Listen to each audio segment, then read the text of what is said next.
জীবের স্বরূপ কি? জীবের স্বরূপ হচ্ছে নিত্য কৃষ্ণ দাস। তাই আমাদের স্বরূপ হচ্ছে আমরা শ্রীকৃষ্ণ ভগবানের নিত্য দাস। আর আমরা দাস হয়ে যদি দাসত্ব না করি, তাহলে আমাদের এই জীবনের কোনো মূল্যই নেই। আর আমরা হচ্ছি আত্মা, এই শরীরটা নয়।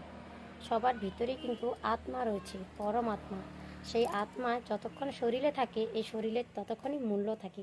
যখনই আত্মা বেরিয়ে যায়, তখন এই দেহটা হয়ে যায় মরা দেহ।